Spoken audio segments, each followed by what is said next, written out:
Assalamualaikum warahmatullahi wabarakatuh. Bismillahirrahmanirrahim. Alhamdulillahirabbil alamin. Wassalatu wassalamu ala asyrafil anbiya'i wal mursalin sayyidina Muhammadin wa ala alihi washabihi ajma'in. Amma ba'du. Saudara-saudaraku di sana semua, selamat bertemu kembali dengan saya melalui channel Mahkota Hati, kajian Islami inspirasi kehidupan. Doa saya untuk Anda semuanya di sana, semoga Allah Subhanahu wa taala selalu memberikan kebaikan, selalu memberikan rahmatnya, sehingga apa yang Anda usahakan, apa yang Anda sedang perjuangkan, semoga Anda mendapat pertolongan dari Allah Subhanahu wa taala, sehingga segala sesuatunya yang sedang kita usahakan berjalan dengan baik. Amin ya rabbal alamin. Baik, pada kali ini saya sedang berada di Masjid Al-Wahid. Saudara-saudaraku boleh juga lihat di belakang saya lagi ada pengerjaan untuk pembuatan kaligrafi sesuai dengan ahlinya, sangat indah sekali, goresan-goresan tangan yang memang cukup ahli. Baik, kali ini kita akan lanjutkan sebagaimana pertemuan kita yang lalu. Ya, insya Allah ini akan kita lanjutkan. Ya, jangan gundah, jangan risau tatkala saudara-saudaraku di sana dihadapkan dengan masalah-masalah, apakah itu menyangkut masalah hutang sebagaimana yang pernah saya sampaikan. Ya, ini kan yang sudah saya rasakan, sehingga untuk berbagi kembali gitu ya. Untuk berbagi kembali. Karena di saat kita perasaan tertekan, perasaan kita dalam keadaan gundah gulana dan bingung, kita terkadang bisa lupa. Bisa lupanya begini, tatkala orang-orang yang memang memberikan bantuan kepada kita pada dasarnya untuk yang kita hutangi misalnya, tapi mereka juga perlu lalu untuk meminta kembali hutangnya, sedangkan kita persiapan itu belum ada. Tekanan-tekanan perasaan itu kadang-kadang mendorong kita kepada arah yang tidak baik. Salah satu ini yang saya alami. Saya pikir demi untuk menyejukkan hatinya agar terterima alasan saya, terkadang saya mau berbohong pada waktu itu. Itulah kebodohan saya karena tekanan itu. Tapi setelah ada petunjuk, setelah ada kita ingat, sadar bahwasanya ternyata bohong itu justru menutupi jalan keluar kita untuk mendapatkan satu petunjuk dari Allah. Kenapa? Ya, kan kita imani ya. Ketika Rasulullah mengatakan kepada para sahabat, "Hai para sahabatku, maukah kalian kukasih tahu sesuatu hal tentang dosa yang paling besar?" Kata sahabat, "Ya mau Rasulullah, mau." Kata Rasulullah, "Yang pertama, jangan kamu syirik kepada Allah. Yang kedua, jangan kamu durhaka kepada orang tua. Yang ketiga, jangan kamu berkata bohong." Nah, ketika kita biar supaya terlepas tekanan sesaat, terkadang dorongan keadaan itu kita beralasan yang itu yang ini, padahal itu adalah bohong. Allah Subhanahu wa taala justru akan menambahkan suatu beban baru ternyata. Nah, oleh karena itu tidak ada jalan lain juga terkecuali kita kembali bahwasanya tetap kita bergairah, tetap kita bersemangat untuk apa? Terlepas dari yang mengikat kita. Di antaranya itu yang pada pertemuan kemarin saya sampaikan, yang membelenggu kita, yang mengikat kita, yang mengekang kita, bukan saja dari lingkungan kita, yang paling berat ternyata dari diri kita sendiri gitu. Salah satunya itu berbohong. Ternyata itu tadi ya, dia akan menambah zulumat, menambah suatu penutup jalan keluar. Oleh karenanya Allah Subhanahu wa taala sangat senang tatkala hambanya itu mau jujur. Karena dari kejujuran itu Allah mendatangkan suatu petunjuk-petunjuknya nanti untuk memberikan jalan keluar. Jadi sehingga hindarilah saudaraku, hindari. Ini cukup pengalaman ini bagiku saja gitu. Cukup pengalaman ini. Jadi saya mohon hindarilah itu. Jadi dengan cara apa? Dengan cara kita berserah diri pada Allah, lalu kita memohon petunjuknya dari Allah, sekaligus kita mau untuk berupaya, berusaha gitu.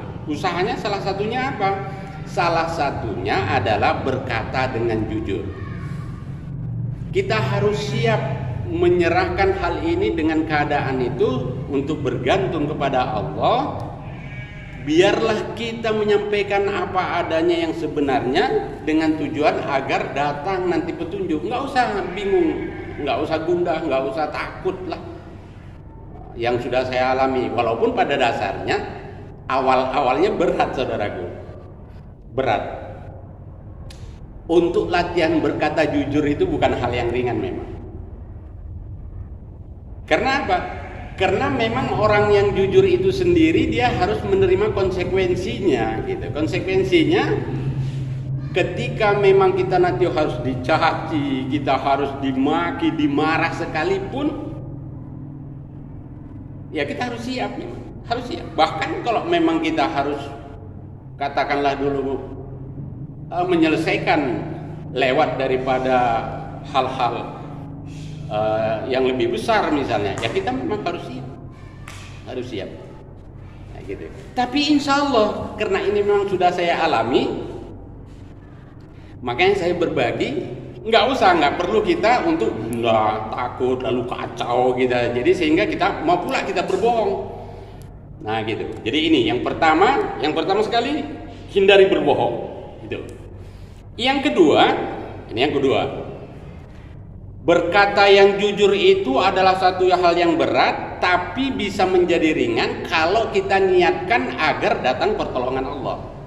Tapi kalau kita hanya berkata bohong biar supaya kita terhindar dari tagihan misalnya, padahal itu menambah dari beban kita yang baru. Semakin kita 2 kali berbohong, semakin berat, semakin ditekan. Akhirnya apa? Yang saya alami dalam jangka 2 tahun 4 kali masuk rumah sakit saudara.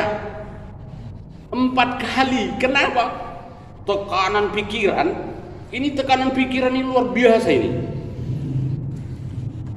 Begitu handphone jadul ini saudara, setiap ini berdering, jantung ini rasanya, padahal belum tentu apa dan siapa yang menelepon.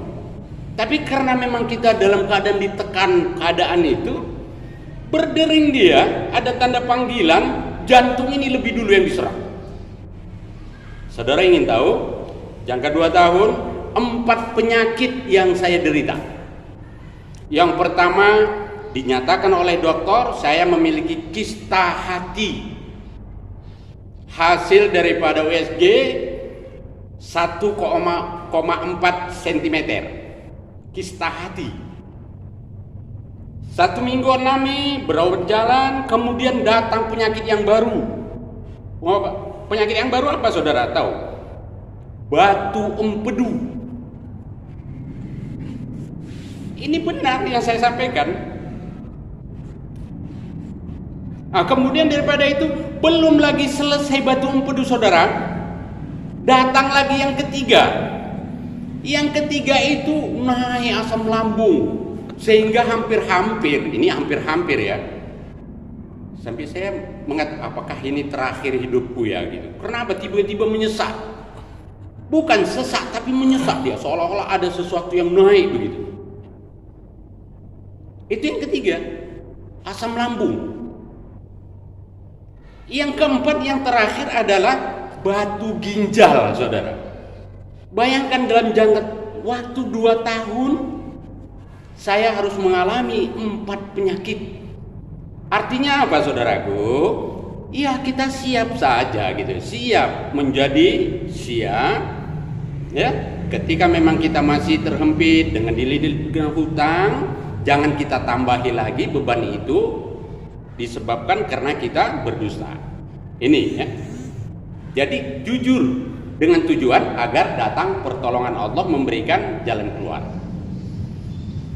Ini karena udah saya rasakan, saya tidak malu-malu karena ini memang fakta di hadapan Allah Subhanahu wa taala. Nah, gitu.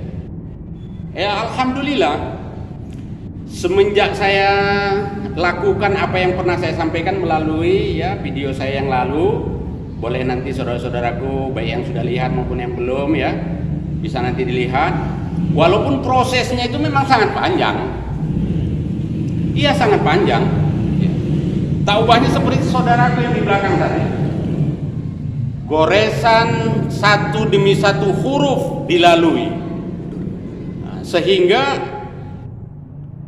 bisa terangkai dengan begitu indah. Begitu juga dalam perjuangan kita di dalam rangka untuk mengubah diri kita ini yang tadinya karena beban itu sehingga kita seolah-olah mau menutupi, tetapi justru kita akan semakin beban berat yang harus kita derita. Karena beban pikiran itu udah jelas akan beresiko sekali untuk mendatangkan penyakit fisik. Itu belum lagi mental. Begitu ada nanti suara kendaraan datang, kita pun sudah jantung kita udah detaknya udah lebih cepat. Seolah-olah itulah nanti yang akan menjumpai kita. Jadi serba semuanya sulit. Nah, oleh karenanya ya tahapan demi tahapan yang pernah saya sampaikan itu, itu kita lalui, tapi dengan semangat ya. Dengan semangat mengharapkan pertolongan Allah Subhanahu wa taala. Nah, jadi yang kedua tadi bahwasanya ya kita latih untuk jujur, latih terus untuk jujur. Latih terus. Memang bukan hal yang ringan. Kenapa? Karena syirik kepada Allah, durhaka terhadap orang tua, dan berkata yang bohong, ini yang paling besar. Ini dosa yang paling besar dinyatakan oleh Rasulullah. Jadi oleh karenanya ya blongkan aja hati. Ya, blongkan aja hati. Ya memang riyadhah, latihan, berjuang, betul-betul berjuang. Ya, di dalam pertemuan yang lalu saya katakan jihadu binafsi. Kita harus sungguh-sungguh memerangi nafsu kita sendiri yang tidak baik. Nah, gitu. Kemudian yang ketiga, dalam kesempatan ini saudaraku, yang ketiga kita mau berikhtiar, mau berusaha. Ya, setelah kita melakukan tadi bahwasanya kita mau latihan jujur, lalu kita berikhtiar, gitu ya. Hablum minallah, kita tetap hubungan baik kepada Allah dalam makna mana perintah-perintahnya sedapat kita kerjakan dengan ikhlas saja gitu. Nggak usahlah pakai jangka waktu, nanti aku seolah-olah kayak najar gitu ya. Jangan, kalau ini pendapat saya.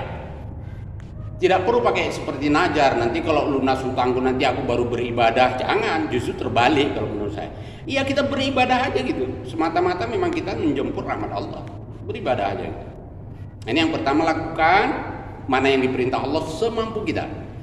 Yang berkaitan dengan itu, ya, ikhtiar itu adalah merupakan hablum minallah wa hablum minannas. Kita tetap dekat kepada saudara-saudara kita. Boleh jadi salah satu jalan keluar yang Allah berikan itu tentunya, ya, ini yang pernah saya alami. Ada orang yang diutus Allah untuk menemui kita, justru melalui beliau itu ketemu jalan keluar. Saya tidak malu, 4 tahun saya menjalani penderitaan seperti itu. 2 tahun yang terakhir saya terkena sakit 4 macam tadi, ya. Tapi setelah saya lakukan sebagaimana yang pernah saya sampaikan di video yang lalu, ya, sehingga satu demi satu Allah berikan jalan keluar. Salah satunya didatangkan hamba Allah kepada saya, justru beliau yang mengatakan lebih dahulu, "Paman, saya ada rezeki." Tapi ini merupakan, ya, saya sebagai pamannya selalu mengingat jasa beliau itu memang sangat besar. Beliau wafat lebih kurang 3 tahun yang lalu. Sesudah saya selesaikan lebih kurang 7 bulan setelah saya selesaikan, beliau dijemput oleh Allah dalam arti menemui ajalnya. Semoga Allah Subhanahu wa taala dengan rahmatnya merahmati beliau karena memang memiliki jiwa yang mulia. Saudaraku, ketika kita melakukan hubungan yang baik kepada sesama, itu salah satu ikhtiar kita. Kita nggak perlu kita mengasingkan, nggak perlu kita sembunyi, nggak perlu. Justru kita semakin dekat rasa persaudaraan ke sesiapapun. Apakah kepada saudara kita sendiri, apakah kepada kerabat kita, apakah kepada sejawat kita atau teman-teman kita, ya kita dekat. Kenapa? Itu sangka baik kita boleh jadi karena kita dekat kepada sesama hamba Allah, apalagi itu saudara kita, lewat itu Allah datangkan gitu. Lewat itu gitu. Ini yang sudah saya alami. Ya saudara-saudaraku di sana, semoga pengalaman yang pernah saya alami, yang saya ceritakan ini, ya boleh jadi gitu ya, boleh jadi ada hikmah atau kebaikan yang bisa juga untuk diikuti gitu. Kalau yang tidak baik nggak usah. Karena yang paling luar biasanya kita penderitaan itu bukan pikiran saja, akibatnya itu kepada fisik, ini yang sangat berat. Bagaimana jadinya kalau kita misalnya sudahlah kita terlilit hutang, datang lagi penyakit bertubi-tubi, sementara orang yang kita hutangi mendesak misalnya. Tapi dengan adanya kita upaya-upaya yang saya ceritakan tadi, insya Allah sembuh dengan izin Allah perantara masing-masing yang mengobati. Demikian pertemuan kita sore hari ini atau hari ini. Semoga kiranya ada manfaatnya buat kita dan semoga kiranya kita semua dirahmati oleh Allah Subhanahu wa taala. Dan saya berdoa kepada saudara kita yang sedang beraktivitas, yang sedang bekerja, semoga Allah Subhanahu wa taala senantiasa memberikan rahmatnya di dalam setiap goresan, mendapatkan pahala, mendapatkan rezeki, mendapatkan mengundang daripada ridho Allah Subhanahu wa taala. Amin ya rabbal alamin. Demikian saja. Jika ada kata salah, saya mohon maaf dan semoga ini ada manfaatnya buat kita. Sekali lagi saya berdoa untuk Anda. Jika Anda termasuk senasib dengan saya, ya, semoga Allah Subhanahu wa taala secepatnya memberikan jalan keluar manakala ini ya, tatkala saudaraku di sana mau untuk berikhtiar pula mendekatkan diri kepada Allah, mendekatkan diri kepada sesama, lalu kita menyerahkan ini kepada Allah Subhanahu wa taala. Demikian saja. Assalamualaikum warahmatullahi wabarakatuh.